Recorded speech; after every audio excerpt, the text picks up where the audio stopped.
Name that Rob. Hi, I'm Rob, and I have DirecTV. And I'm super creepy Rob, and I have cable. Yeah, is it Rob Lowe? Yeah! Yeah, very good. It's time for Your Mom Must Be So Proud. Morons. Dummy. Idiot. Oh! I'm not a smart man. With Beth and Dave in the morning on Light 98.7. Across the pond, Beth, to England. Oh, really? What are we Yes. looking at there, Dave? An unidentified woman called a police department there because she was, quote-unquote, scammed. She was scammed. What did they scam her for? Tea and biscuits, crumpets? No, she told the police officers on the other end of the line, hey, I paid over 200 pounds and got brown sugar instead. And the police officers, instead of what?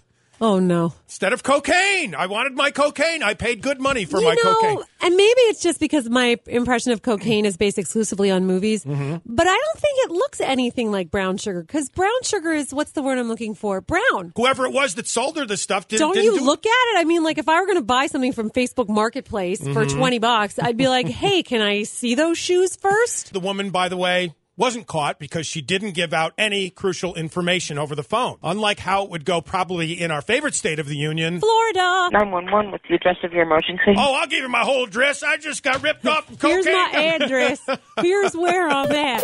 Previously on Beth and Dave in the morning. What's my shoe size? I would say 8.5, 9. Keep trying. Really? Yes. You don't know my shoe size? What is it? 9.5. Man, why couldn't you ask me one of the other questions? When's my birthday? 425. What size dress do I wear? That you get into trouble trying to guess. Oh, but you said you knew. Medium? That's very cute. See what I did there? Medium. Beth and Dave with the best variety of the 80s through today on Light 98.7, the station that works at work. Our favorite state of the union. Florida. Pasco County, to be exact, the Tampa area. Police officers responding to a disturbance call. A woman telling them that her boyfriend hit her in the head with a cookie. Well, A red mark could be seen on the woman's forehead by her hairline. what kind of cookie is it? That's the point I'm going to make here, Beth. The whole story, I've checked 2 or 3 different versions online. Not a single story delves into the type of cookie it was. Well, it's obviously got to be a hard cookie. This is a must-know situation. I would think an Oreo could cause problems. I think if you wing it, Yeah. it depends on how you throw it. Right? I mean, you could do that with a Chips Ahoy, like something crunchy and hard. I think so. Or like one of those small, like an Italian, like, you know, like a ball, like a seeded cookie. Yeah. If you threw that really hard, Or- it's force equals mass times acceleration, Dave. So it's really how hard you throw it. Not necessarily. If it were a really large cookie, you'd need less force because the larger cookie could do more damage. Wade Allen Smith admitted to throwing the cookie at his girlfriend. Just thought she was hungry. I love this part of it. He threw it without her consent. You throw a cookie at me, you got my consent automatically. He Just was saying. arrested and charged with domestic battery with a cookie. Come on. Well- I mean, yes, he shouldn't throw a cookie, but he threw a cookie. Right. If she just turned her head a little to the left with her mouth open, she would have been happy.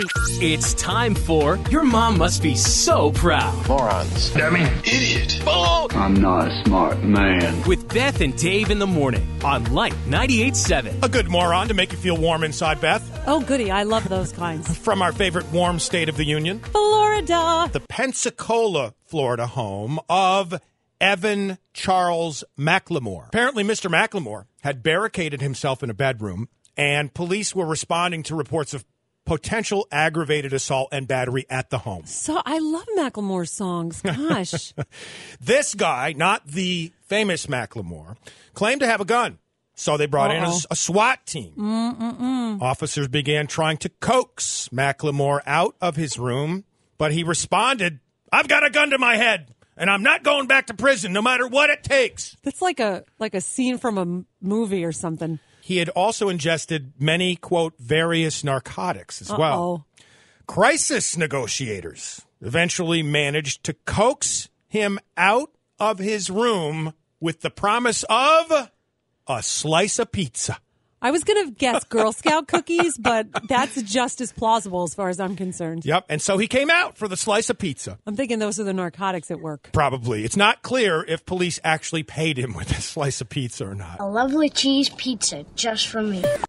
Previously on Beth and Dave in the morning. This is what we have. Here No, in I think Central there's New a York. date at which, if the snow continues, people just lose their minds. And I'm pretty sure that date is March 1st. March 1st is the cutoff date. Come on. There is a cutoff date. Come There's a date on. at which beyond which no more snow should fall, and it should start getting a little warmer. And also, that groundhog, someone needs to find him and squash him because he's a liar, Wow. Mr. 6 weeks earlier. Okay, Ms. I love all animals. Well, let him be rehomed. Beth and Dave with the best variety of the 80s through today on Light 98.7.